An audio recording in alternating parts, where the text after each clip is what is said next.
Hello बच्चों, कैसे हैं आप सब। मैं संतोष वर्मा। संयोजकता से रिलेटेड एक बहुत महत्वपूर्ण टॉपिक पर आज हम लोग बात करेंगे। संकरण। संकरण पर निश्चित तौर पर प्रश्न पूछे जाते हैं, चाहे वो बोर्ड से रिलेटेड हो, चाहे मेडिकल हो, चाहे इंजीनियरिंग फील्ड हो। संकरण से रिलेटेड निश्चित तौर पर कोई न कोई प्रश्न जरूर किया जाता है। ध्यान से वीडियो को देखें। कुछ समय के पश्चात संकरण से रिलेटेड जो भी प्रॉब्लम होगी हम लोग सभी को सॉल्व कर लेंगे।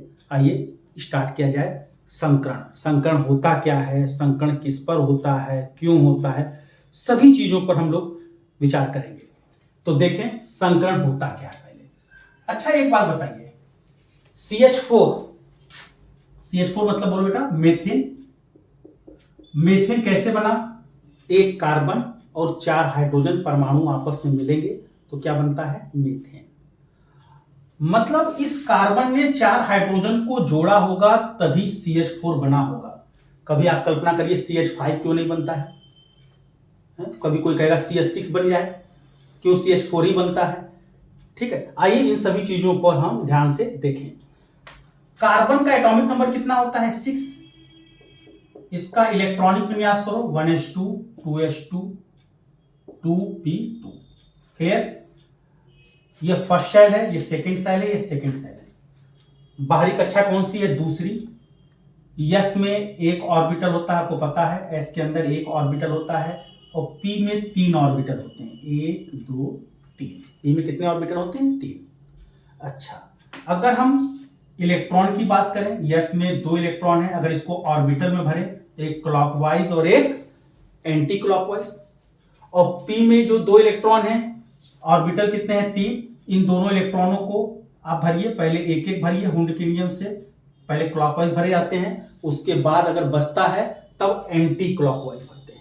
क्लियर हुई बात को? अब इस कार्बन से 4 हाइड्रोजन को अगर जोड़ना है तो नीचे 4 ये हाइड्रोजन होगा। 1 2 3, ये 4 हाइड्रोजन खड़े हैं। अब अभी बताओ, इस कार्बन के पास जो अनपेयर्ड ऑर्बिटल हैं वो कितने हैं? 2। अनपेयर्ड ऑर्बिटल कितने हैं? 2। और हाइड्रोजन कितने हैं? 4। हमेशा बॉन्ड जो है अनपेयर्ड ऑर्बिटल से बनता है। ऐसा ऑर्बिटल जिसमें एक इलेक्ट्रॉन होता है वही बंध बनाने में भाग लेता है। तो कार्बन के पास तो अनपेयर्ड ऑर्बिटल 2 हैं और हाइड्रोजन कितने सामने खड़े हैं? 4। तो कार्बन तो अधिक से अधिक 2 ही हाइड्रोजन को अपने पास रख पाएगा, अपने से जोड़ पाएगा। तो बाकी हाइड्रोजन क्या करेंगे? तो ऐसा होता है क्या, ये चारों हाइड्रोजन कहते हैं भाई हम कार्बन से जुड़ेंगे, आपस में लड़ाई झगड़ा शुरू कर देते हैं। ठीक, तो कार्बन जो होता है देखता है कि चारों हाइड्रोजन हमसे जुड़ना चाह रहे हैं और मैं केवल 2 ही को जोड़ पाऊंगा क्योंकि मेरे पास केवल 2 ही अनपेयर्ड ऑर्बिटल हैं। तो कार्बन हाइड्रोजन को डांट देता है, कहता है देखो एक को भी हम जोड़ेंगे नहीं, इसलिए कायदे से खड़े रहो। बेचारे हाइड्रोजन छोटे से हैं, ये हाइड्रोजन डर जाते हैं, चुपचाप खड़े हो जाते हैं। इस समय जब कार्बन आप देखो तो ये एक्साइटेड स्टेट में, जब उसको डांट लगा रहा है तो कार्बन जो है उत्तेजित अवस्था में है। अच्छा, जब ये कार्बन उत्तेजित अवस्था में आता है, हाइड्रोजन को देखता हुआ है कि ये सब लड़ रहे हैं हमसे जुड़ने के लिए, उसी समय ये क्या करता है, अपना जो 2s का इलेक्ट्रॉन है, ये 2p का इलेक्ट्रॉन है, 2s का इलेक्ट्रॉन 2p में ट्रांसफर कर देता है। 2s का इलेक्ट्रॉन कहां ट्रांसफर कर देता है? 2p में। अब देखो भाई, कार्बन के पास अनपेयर्ड ऑर्बिटल कितने हो गए? 4। 1 2 3 और 1 4 अनपेयर्ड ऑर्बिटल हो गए। अब ये हमारे चारों हाइड्रोजन हैं। मुस्कुराएंगे, चलो भाई कार्बन ने हमारे लिए व्यवस्था कर दी है। तो अब आपको लगता होगा एक इससे जाके जुड़ जाएगा, एक इससे जुड़ जाएगा, एक इससे जुड़ जाएगा, एक इससे जुड़ जाएगा और कार्बन से 4 हाइड्रोजन जुड़ जाएंगे और ये 4 बॉन्ड बन जाएंगे। लेकिन हाइड्रोजन फिर लड़ाई शुरू कर दिए। अब भाई ऐसी कौन सी बात हो गई कि लड़ाई शुरू कर दिए? क्योंकि ये चारों हाइड्रोजन अभी कार्बन से जुड़ने के लिए परेशान थे। अब ये चारों हाइड्रोजन चाह रहे हैं कि हम इस ऑर्बिटल से जुड़ेंगे। ये कौन सा ऑर्बिटल है? 2s। और ये कौन से ऑर्बिटल है? 2p। सभी हाइड्रोजन चाहता है हम 2s ऑर्बिटल से जुड़े, इसलिए सब आपस में लड़ाई शुरू करेंगे, यार मैं जाऊंगा मैं जाऊंगा मैं।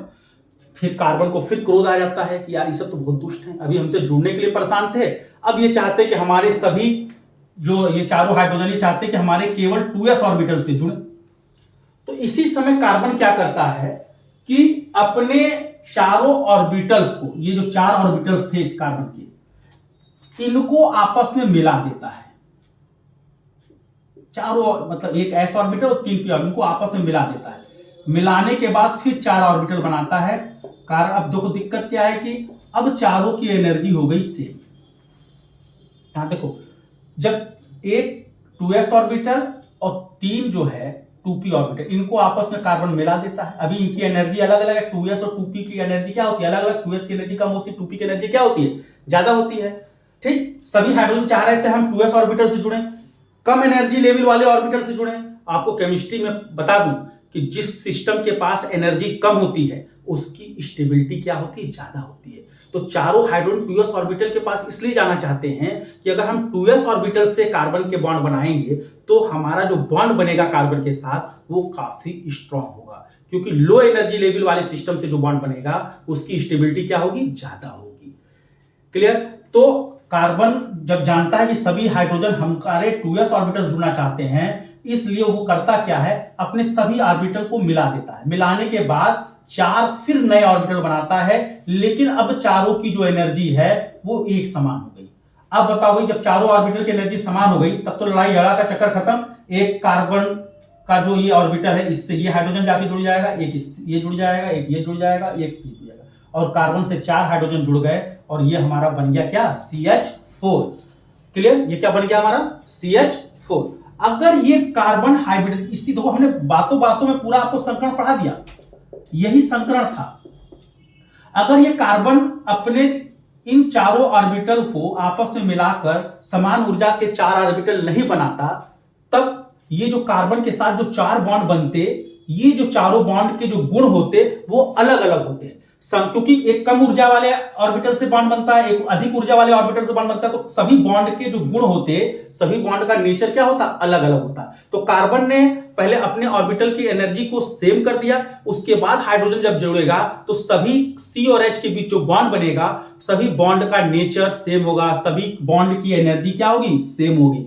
इसीलिए हर एक एटम पहले अपने अंदर संकरण करके अपने ऑर्बिटल की एनर्जी को सेम कर देता है, तब उसके पश्चात जो दूसरा एटम है उस जाके उस ऑर्बिटल से क्या करता है, बॉन्ड बनाता है। तो हमको लगता है आप संकरण क्लियर हो गए कि किसी भी परमाणु के 2 या 2 से अधिक ऑर्बिटल आपस में मिलकर समान ऊर्जा के उतने ही नए ऑर्बिटल बनाए तो इस घटना को क्या बोलते हैं, संकरण।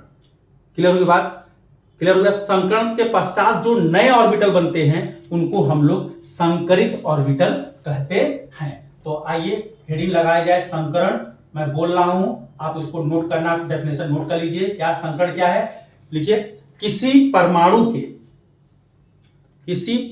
के बाह्य कोश के 2 या 2 से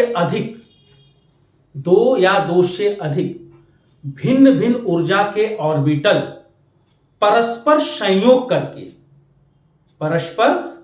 करके समान ऊर्जा के उतने ही नए ऑर्बिटल बनाते हैं, तो इस प्रक्रम को संकरण कहते हैं। 4 ऑर्बिटल, देखो एक s और 2, बोलो भाई p के कितने ऑर्बिटल, 2p कितने ऑर्बिटल, 3, तो एक 2s और ये 1 2 3, 2p के 3 ऑर्बिटल, ये चारों आपस मिलके समान ऊर्जा के 4 नए ऑर्बिटल बने, तो इस प्रक्रम को क्या कहा, संकरण। संकरण के पश्चात, लिखिए, संकरण के पश्चात समान ऊर्जा के बने नए ऑर्बिटल संकरित ऑर्बिटल कहलाते हैं। ये जो समान ऊर्जा के ऑर्बिटल बने इनको हम लोग क्या नाम देते हैं, संकरित ऑर्बिटल, हाइब्रिड ऑर्बिटल। संकरित ऑर्बिटल बोल रहा हूं, इसका मतलब ये संकरण के बाद बने हैं, इनकी ऊर्जाएं क्या हैं, समान है। क्लियर होगी बात बिल्कुल। अच्छा, अब हम लोग बात करते हैं संकरण के प्रकार। हेडिंग लगाइए, संकरण के प्रकार, टाइप्स ऑफ हाइब्रिडाइजेशन। संकरण के प्रकार, दो भाई संकरण कई प्रकार के होते हैं, तो हम लोग पढ़ा जाए। पहला लिखो जल्दी से, हेडिंग लगाओ, sp संकरण। sp hybridization. देखो भाई, sp हाइब्रिडेशन में क्या होगा, परमाणु का एक s ऑर्बिटल और एक p ऑर्बिटल। देखो s ऑर्बिटल हो गया, s ऑर्बिटल कैसा होता है, वृत्ताकार, स्फेरिकल, और p ऑर्बिटल आपको पता हो, बोलो कैसा होता है, डंबल शेप का। एक ये p ऑर्बिटल हो गया, this is p orbital. Horizontal बनाओगे तो उसको आप px बोल सकते हो, px ऑर्बिटल।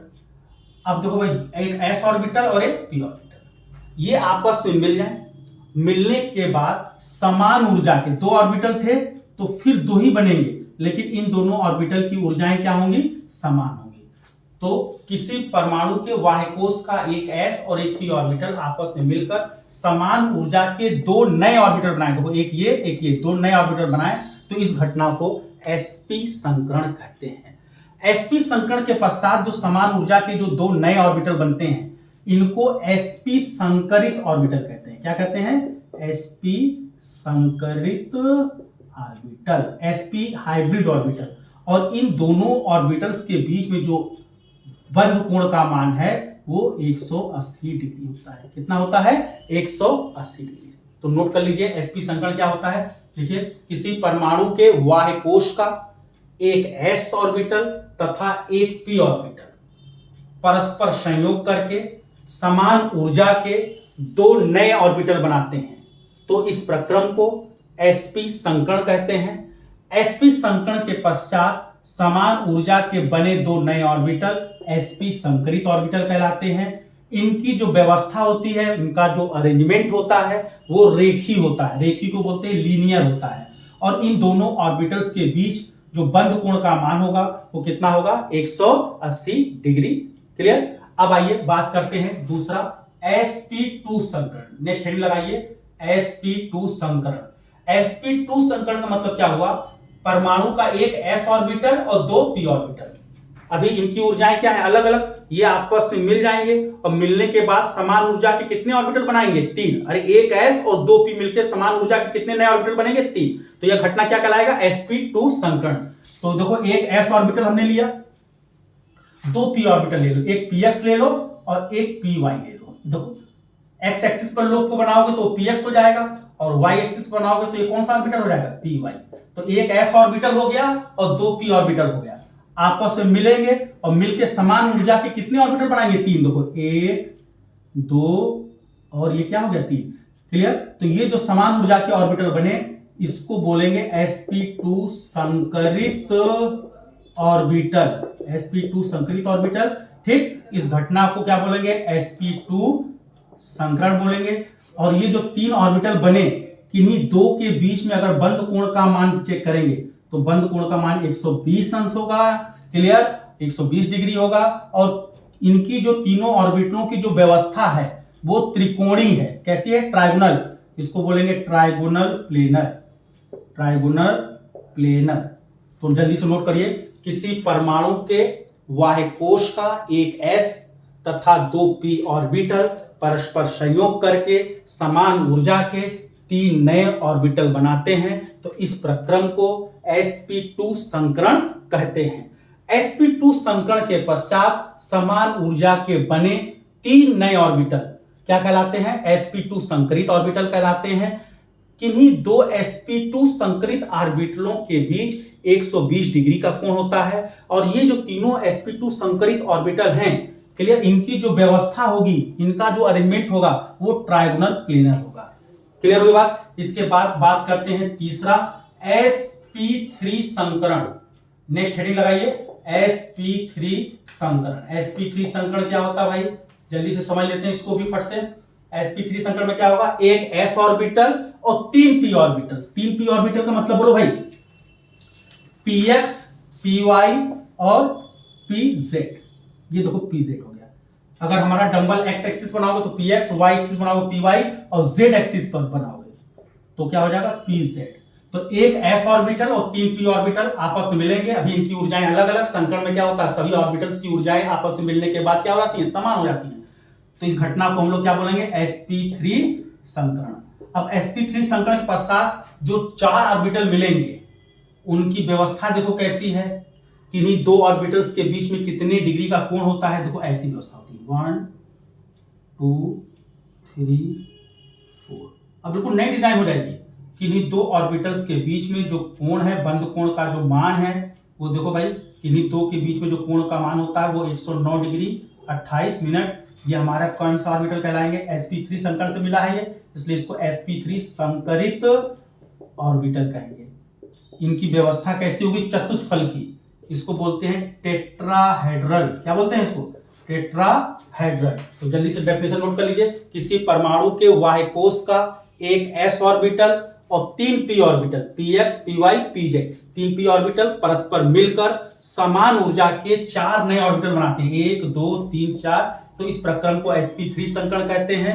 sp3 संकरण के पश्चात समान ऊर्जा के बने नए ऑर्बिटल ये sp3 संकरित ऑर्बिटल कहलाते हैं। किन्हीं दो sp2 संकरित ऑर्बिटलों के बीच 109 डिग्री 28 मिनट का कोण होता है और इन sp2 संकरित ऑर्बिटलों की व्यवस्था चतुष्फलकी होती है। कैसी होती है? टेट्राहेड्रल होती है। तो बच्चों हम लोगों ने संकरण होता क्या है पढ़ा, संकरण कितने प्रकार के पढ़े, sp sp2 sp3। इसके अलावा और होता है लेकिन उसको बहुत लिखने की जरूरत नहीं है। इसके अलावा जो होगा क्या होगा, sp3d भी होता है बेटा, इसके बाद sp3d2 आ जाता है, इसके बाद sp3d3 आ जाता है। ठीक है, लेकिन मेन आपको जो डेफिनेशन ध्यान देनी है वो sp sp2 sp3 के बाद। इसके बाद हम नेक्स्ट जो वीडियो बनाएंगे उसमें आपको संकरण कैसे निकालते हैं, किसी भी यौगिक में किसी तत्व पर संकरण कैसे निकालते हैं ये देखेंगे।